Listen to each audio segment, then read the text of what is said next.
பெரும் திரளாக பங்கெடுத்திருக்கக்கூடிய தொழிலாளர் தோழர்களே, உங்கள் அனைவருக்கும் முதலில் அன்பான வணக்கத்தை தெரிவித்துக் கொள்கிறேன். ஒரு திருமண ஏற்பாடு மிக சிறப்பாக நடைபெற்றது.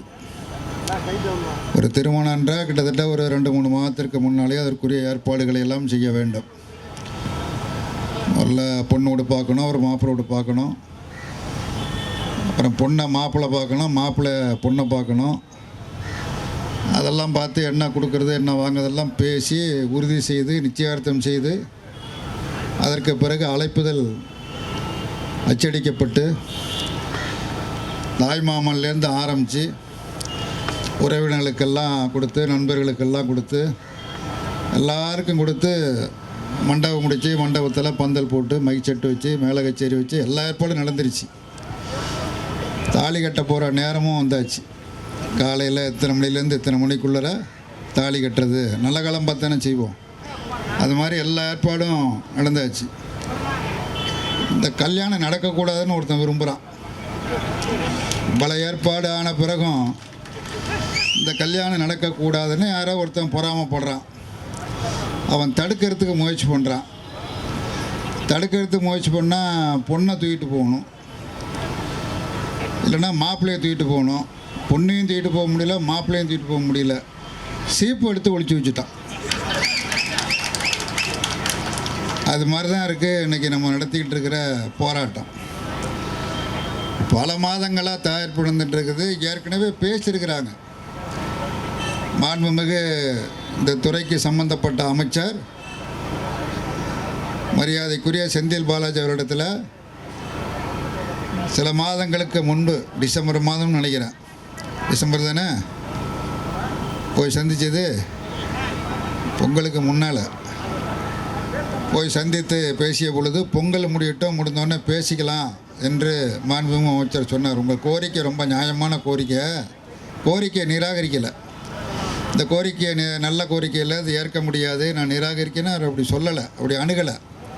உங்கள் கோரிக்கையில் ரொம்ப நியாயம் இருக்குது, பேசலாம், பொங்கல் முடியட்டும், பொங்கல் முடிந்த பிறகு வாங்க பேசிக்கொள்ளலாம் என்று மாண்புமிகு அமைச்சர் சொன்னார். பல மாதங்களாக தயாரிப்பு நடந்துகிட்டு இருக்குது. அதிகாரிகள் அழைத்து பேசுகிறாங்க. அதிகாரிகள் நான் தானே அதை பற்றி விசாரிச்சுட்டு இருக்கிறேன். ஒரு முறை பேச்சுவார்த்தைக்கு போயிட்டு வந்து சொல்கிறாங்க. அதிகாரிகள் என்ன சொல்கிறாங்கன்னா, கோரிக்கையெல்லாம் சரி, ஆனால் நாங்கள் முடிவெடுக்க முடியாது, அரசு தான் முடிவெடுக்கணும், நாங்கள் என்ன செய்ய முடியும் அப்படின்னு அவங்க சொல்கிறாங்க. அவங்க ஒன்றும் பண்ண முடியாது, தான் உண்மைதான். அரசு தான் கொள்கை முடிவு எடுக்கணும்.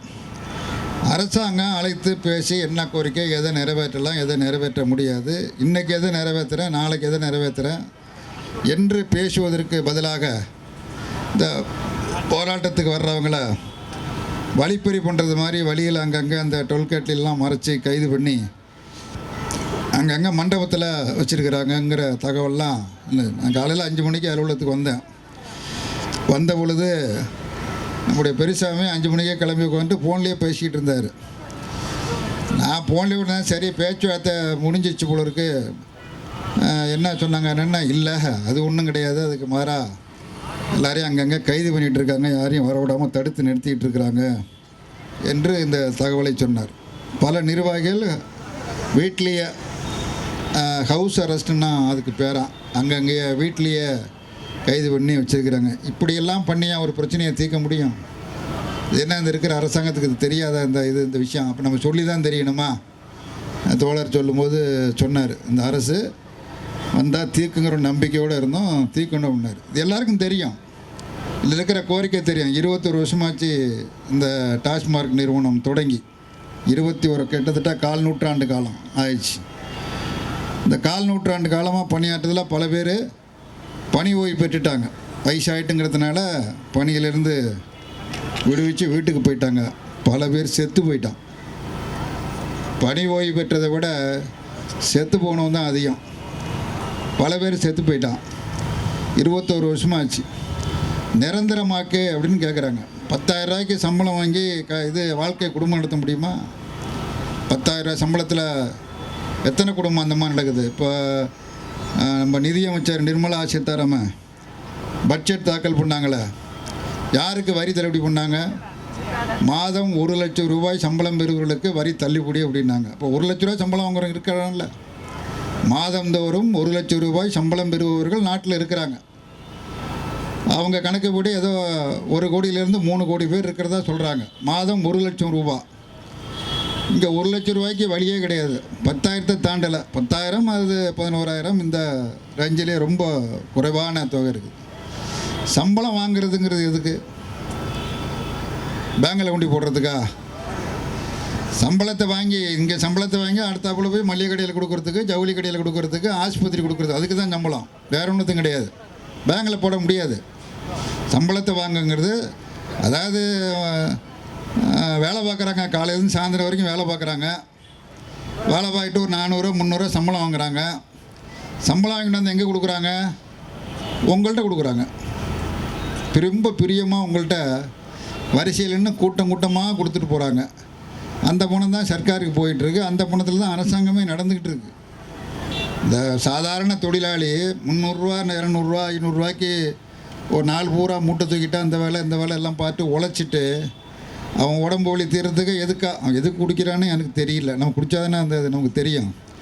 அவங்க கொண்டாந்து இங்கே கொண்டாந்து கொடுத்து போயிடலாம். இந்த பணம் தான் அரசாங்கத்துக்கு போயிட்டுருக்கு. அந்த பணத்தில் தான் அரசாங்கமும் நடந்துகிட்டு இருக்குது. அதுவெல்லாம் எல்லாருக்கும் தெரியும். இதில் வேலை பார்க்குறவங்க சம்பளம் வாங்கி குடும்பம் நடத்தணும். குடும்பம் நடத்த வேண்டாம். மாதந்தோறும் மளிகை ஜாமான் வாங்கணும், ஜவுளி வாங்கணும், மருந்து கடை இருக்குது. மருந்து விலையெல்லாம் ஏறிக்கிட்டே போகுது. விலைவாசி யாராச்சும் கட்டுப்படுத்துறீங்களா? கட்டுப்படுத்த முடியுது அவங்களால? நேற்றுக்கு என்ன விலைவாசி, இன்றைக்கி என்ன விலைவாசி? தினசரி விலைவாசி ஏறிக்கிட்டே இருக்குது. அதை பற்றி யாருமே கவலைப்படலை. தினசரி ஏறிக்கிட்டு இருக்குது. அதாவது வேலை இல்லை ஒரு பக்கம், வேலையில் இருக்கிறவங்களுடைய சம்பளம் என்ன சம்பளம் வாங்குறானோ அது அதிக சம்பளமோ குறைவான சம்பளமோ அதே சம்பளம் தான், அது அப்படியே இருக்குது. ஆனால் விலைவாசி ஏறிக்கிட்டே இருக்குது. விலைவாசிக்கு ஏற்ப சம்பள உயர்வுலாம் கிடையாது, அது ஏறிக்கிட்டே இருக்குது. குடும்பம் நடத்த முடியாமல் நெருக்கடிக்கு ஆளாகி இருக்கிறாங்க. இது எல்லாருக்கும் தெரியும். இது ஒரு மேடை போட்டு பேசி மைக் வச்சு பேசணும்னு சொல்லணுங்கிற அவசியம்லாம் கிடையாது. இது எல்லாருக்கும் தெரியும். அப்போ இந்த பிரச்சனை எப்படி தீர்க்கிறது? ஏன் அழைச்சி பேசினேன்னா, தொழிற்சங்க தலைவர்கள் இப்போ பல சங்கங்களில் இணைந்து போராடுறாங்க. இன்னும் மற்றவங்களையும் கூட கூப்பிடுங்க, அது ஒன்றும் பிரச்சனை கிடையாது. எல்லா சங்கங்களையும் அழைச்சி பேசுங்க. தனித்தனியாக போராட்டத்தோடு எல்லாரையும் அழைச்சி பேசுங்க. பேசி எதை தீர்க்க முடியும் எதை தீர்க்க முடியாதுன்னு சொல்லுங்கள். நிரந்தரப்படுத்துறதுல என்ன கஷ்டம்? இப்போ வேலை பார்க்கணும். ஆனால் வேலை பார்க்குறவனுக்கு நிரந்தரம் கிடையாது.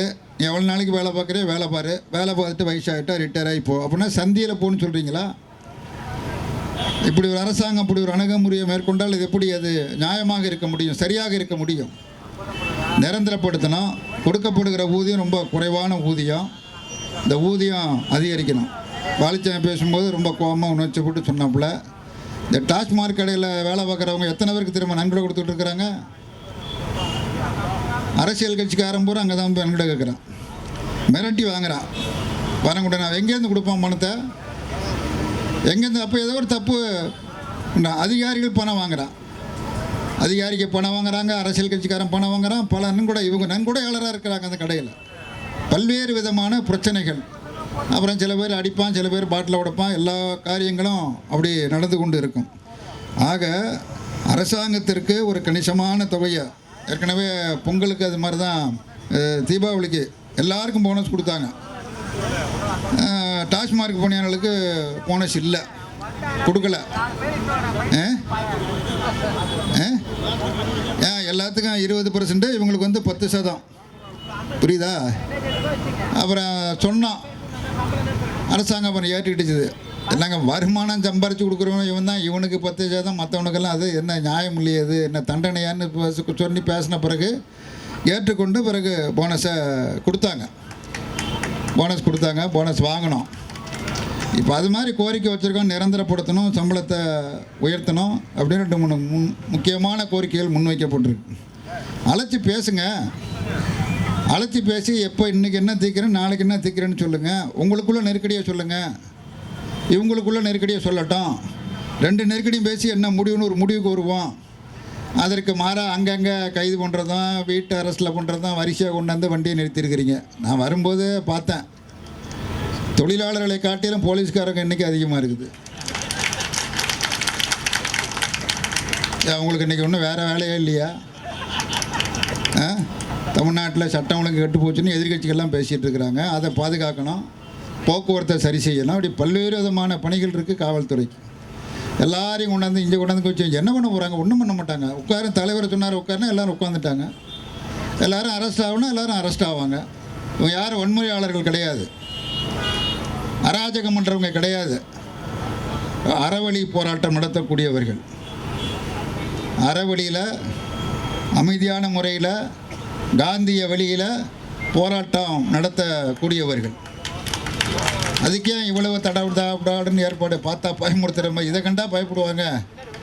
இது மாதிரி எத்தனை போலீஸை பார்த்துருக்குறாங்க, எத்தனை பஸ்ஸை பார்த்துருக்குறாங்க, எவ்வளோ அதிகாரிகளெலாம் பார்த்துருக்காங்க. இதெல்லாம் பிரச்சனைக்கு தீர்வாகாது. அதுக்காக சொல்கிறேன், நான் கிண்டலுக்காகவோ கேளிக்காக சொல்லலை. இதுவா தீர்வு? கைது பண்ணுங்க. எவ்வளோ பேரை கைது பண்ண போகிறீங்க? எதை கைது பண்ணுறது முடிவு இருக்குது, அப்புறம் வழியிலேயே மறைக்கிறீங்க. இதான் கைது பண்ண போகிறதா நீங்கள் ஏற்பாடு முடிவெடுத்துட்டீங்க, கைது பண்ண போகிறீங்க. அதையும் அப்புறம் அங்கங்கே இது பண்ணுறீங்க. அப்போ பயமுறுத்துறது, பயமுறுத்தினா பயந்துட்டு இப்போ இவ்வளோ பேரும் மீறி வந்துட்டாங்களே, இப்போ உங்களுக்கு தோல்வி இல்லையா? அது நீங்கள் இவ்வளோ அராஜகம் பண்ணியும், அங்கங்கே கைது, ஹவுஸ் அரெஸ்ட்டு அவ்வளவும் பண்ணியும், அதையெல்லாம் தாண்டி அதையெல்லாம் மீறி தமிழ்நாடு முழுவதிலிருந்து அனைத்து மாவட்டங்களிலிருந்து திரண்டு வந்துட்டாங்கல்ல. இப்போ நீங்கள் தோற்று போயிட்டீங்கன்னு தானே அர்த்தம். இவங்க தானே ஜெயிச்சிருக்கிறாங்க, இவங்க தான் ஜெயிப்பாங்க. எப்பொழுதுமே தொழிலாளி தான் ஜெயிப்பான், நிர்வாகம் ஜெயிக்காது, ஜெயிக்க முடியாது. அது வரலாறு அல்ல. இன்றைக்கி இப்போ சொன்னாங்க, சிந்தனை சிற்பி சிங்காரவேலருடைய நினைவு நாள் இன்னைக்கு. சிந்தனை சிற்பி சிங்காரவேலர் பல ஆண்டு காலம் தொழிலாளிக்காக சிறையில் இருந்தவர், பல ஆண்டு காலம் சிறையில் இருந்தவர். அவங்களுடைய வாரிசுகள் தான் இங்கே வந்திருக்கிறாங்க. அவங்களுடைய வாரிசுகள், இன்னும் லேசாலாம் நினைக்காதீங்க, அவங்களுடைய வாரிசுகள் தான் இங்கே வந்திருக்கிறாங்க. இன்றைக்கி வள்ளலார் நினைவு நாளா? வள்ளலார் நினைவு நாள். அது என்ன, எதுக்கு வள்ளலாரை கொண்டாடிட்டு இருக்கிறாங்க? எல்லாரும் பசி இல்லாமல் சாப்பிட்ணுன்னாரு. வேற என்ன சொன்னார்? இவன் பசி இல்லாமல் குடும்பம் சாப்பிட்ணுங்கிறான். வேற என்ன கேட்குறான்? வள்ளலார் தினம் என்கிற காரணத்தினால இன்றைக்கி விடுமுறை விடப்பட்டிருக்குது. இன்றைக்கி டாஸ்மார்க் கடை கிடையாது. அவன் நேற்று எல்லோரும் வாங்கிட்டு போயிட்டான், அது வேறு விஷயம். இன்றைக்கி வள்ளலார், எதுக்கு வள்ளலாரை கொண்டாடுறீங்க? வள்ளலார் என்ன விரும்பினார்? பசி இல்லாமல் எல்லோரும் பசி இல்லாமல் இருக்கணும், அவ்வளோதான், வேறு ஒன்றும் கிடையாது. பசி இல்லாமல் சாப்பிட்ணும். அம்பேத்கர் படம்லாம் அங்கே நிறையா பிடிச்சிருக்கிறீங்க. அம்பேத்கர் படத்தை பிடிக்கணும். அம்பேத்கர் உருவாக்கி தந்த அரசியலமைப்பு சட்டம், அந்த அரசியலமைப்பு சட்டத்தை நிறைவேற்றுங்கன்னு தான் சொல்கிறோம். அந்த அரசியலமைப்பு சட்டத்திற்கு விரோதமாக நீங்கள் யாரும் எதுவும் செய்ய வேண்டியதே இல்லை. அந்த அரசியலமைப்பு சட்டம், அந்த போராடுகிற உரிமையை அரசியலமைப்பு சட்டம் தான் வழங்கியிருக்கு. அரசியலமைப்பு சட்டம் ஆயுதமற்ற முறையில் ஜனநாயக முறையில் சங்கமிப்பதற்கும் போராடுவதற்குமான உரிமையை அரசியலமைப்பு சட்டம் வழங்கியிருக்குது. அந்த அரசியலமைப்பு சட்டப்படி வர்றவங்கள நீங்கள் கைது பண்ணுறீங்க. அப்போ அரசியலமைப்பு சட்டத்தை மீறுவது யார்? தொழிலாளி மீறலை, அரசாங்கம் மீறுது. அரசியலமைப்பு சட்டம் தான் வழி நடத்துவதாக சொல்கிறீங்கல்ல. அப்போ அரசியலமைப்பு சட்டப்படி தானே அந்த போராடுகிற, அப்போன்னா ஒன்று அதை எடுத்துருங்க. நாடாளுமன்றத்தில் ஒரு திருத்தம் கொண்டுட்டு வந்து போராடுகிற உரிமையை அரசியலமைப்பு சட்டத்தில் நீக்க முடியுமா உங்களால்? நீக்கி பாருங்க பார்க்கலாம். நீக்க முடியாது. அப்போ அந்த அரசியலமைப்பு சட்டப்படி போராட வர்றாங்க, அவங்க ஏன் தடுக்கிறீங்க? ஒன்று. ரெண்டாவது, இந்த அரசியலமைப்பு சட்டம் என்ன சொல்லுது? ஒருத்தனுடைய வாழ்க்கை, இந்திய குடிமகனுடைய வாழ்க்கை, இந்திய குடிமக்களுடைய வாழ்க்கை டாஸ்மார்க்கில் இல்லை, இந்தியாவில் பிறந்த 140 கோடி மக்களுடைய வாழ்க்கை எப்படி இருக்கணும் அப்படின்னு சொன்னதுன்னா, பிறர் பார்த்து பரிகாசம் செய்யாத வாழ்க்கையாக இந்த வாழ்க்கை இருக்க வேண்டும். அதுதான் வாழ்க்கை. ஆனால் வாழ்க்கை எப்படி இருக்குது? ஏளனம் செய்யக்கூடிய வாழ்க்கையாக இருக்கிறது நம்முடைய வாழ்க்கை. அந்த ஏளனத்திலிருந்து மீள வேண்டாம். மீள வேண்டும்னு சொல்கிறது எது? அரசியலமைப்பு சட்டம். பிறர் பார்த்து போற்றத்தக்க வாழ்க்கையாக, பிறர் பார்த்து பாராட்டத்தக்க வாழ்க்கையாக, பிறர் பார்த்து போற்றத்தக்க பாராட்டத்தக்க வாழ்க்கை 10,000 ரூபாயில் முடியுமா? முடியாது. 10,000 ரூபாயில் முடியாது. அதான் பிரச்சனை. அப்போ அம்பேத்கர் அரசியல் சட்டத்தை உருவாக்கி அதில் எழுதியிருக்கிறபடி வாழ்க்கை வேண்டும் என்று கேட்கிறார்கள். அது என்ன தப்பா? அது தவறு கிடையாது. நான் எல்லாத்துக்கும் மேலே கேட்குறேன். தஞ்சாவூரில் ஒரு பழமொழி சொல்லுவாங்க, நாகூரம் அந்த இடம் தேவூரம் திங்கம்பாங்க. தமிழ்நாடு சர்க்காருக்கு வருவாயை ஈட்டி தருவது டாஸ்மார்க். ஆனால் அவனுக்கு போனஸை கொஞ்சமாக கொடுப்போம், அவனுக்கு சம்பளத்தை உயர்த்த மாட்டோம். என்ன நியாயம் இது? இது என்ன அணுகுமுறை? இது தவறான அணுகுமுறை. இது தவறான அணுகுமுறை. இந்த தவறான அணுகுமுறை அரசு மாற்றிக்கொண்டு சங்கத்தை அழைத்து பேசி தீர்வு காண்பதற்கு பதிலாக வேறு மாதிரியான அடக்குமுறைகள் மூலமாக பிரச்சனைக்கு ஒருபோதும் தீர்வு காணாது. எந்த அடக்குமுறையும் உலகத்தில் இதுவரை வெற்றி பெற்றது கிடையாது, வெற்றி பெறாது. இது எல்லாருக்கும் தெரியும். அந்த அடிப்படையில் இந்த போராட்டத்தை, இந்த கோரிக்கைகளை இந்திய கம்யூனிஸ்ட் கட்சி ஆதரிக்கிறது. இந்த கோரிக்கை நிறைவேறுகிற வரையில் போராடுகிற பொழுது இந்திய கம்யூனிஸ்ட் கட்சி உறுதுணையாக இருக்கும், பக்கபலமாக இருக்கும் என்பதை தெரிவித்துக் கொண்டு உங்கள் எல்லோரையும் நான் கேட்டுக்கொள்வது, வந்திருக்கிற மிகுந்த ஆர்வத்தோடு ரொம்ப உணர்ச்சிபூர்வமாக அங்கே வந்திருக்கிறீங்க. ஒருத்தர் கூட வெளியேறி போகக்கூடாது, ஒருவர் கூட போகக்கூடாது. அத்தனை பேரும் கைதாகணும், அத்தனை பேரும் கைதாகணும். எத்தனை நாள் ஜெயிலில் வச்சாலும் அதை பற்றி கவலைப்பட வேண்டியதில்லை. அத்தனை நாள் இருக்கணும், புரியுதா? அது இவங்களால் ஒரு இடத்துல தோழர் ஒரே இடத்துல வைக்க சொல்லுங்கன்னாரு. ஒரே இடத்துல வைக்கிற அளவுக்கு, ஒரே இடத்துல வைக்கிறதா நீங்கள் 100 பேராக இருந்தால் ஒரு இடத்துல வைக்கலாம். 10,000 பேர் வந்திருக்கிறீங்க, அவ்வளோ பேருக்கு உரிய மண்டபம், ஒரே மண்டபம் எங்கே இருக்குது? நீங்களே ஏன் உங்களை சுருக்கிக்கிறீங்க? நீங்களே ஏன் உங்களை சுருக்கிக்கிறீங்க? இங்கே 10,000 பேர் வந்து எங்கே வேணாலும் கொண்டு வைக்கட்டுமே. எங்கே கொண்டு வச்சாலும் இந்தியாவுக்குள்ளே தானே வைக்க முடியும், இல்லை அயல் நாட்டிலேயே கொண்டு வச்சிட முடியும். அப்படியே அமெரிக்கா காமிச்சாலும் அவர் அங்கே இருக்கிற இப்போ புதுசாக ஒருத்தர் வந்திருக்கிறாரு, ஒரு பெரிய மனுஷன். ட்ரம்மா அடிங்க. அவன் இதில் இது இராணுவத்துக்குள்ள விமானத்தில் ஏற்றி இங்கே கொண்டாந்து விட்டுருவார், ஒன்றும் பிரச்சனை கிடையாது. அதனால் எல்லோரும், அத்தனை பேரும் தலைவர்களுடைய வழிகாட்டுதலின் அடிப்படையில் ரொம்ப அமைதியான முறையில் தலைவர் முடித்த பிறகு எல்லோரும் கைதாகணும். அவங்க எங்கே கொண்டு வைக்கிறாங்களோ அங்கே வைக்கணும்.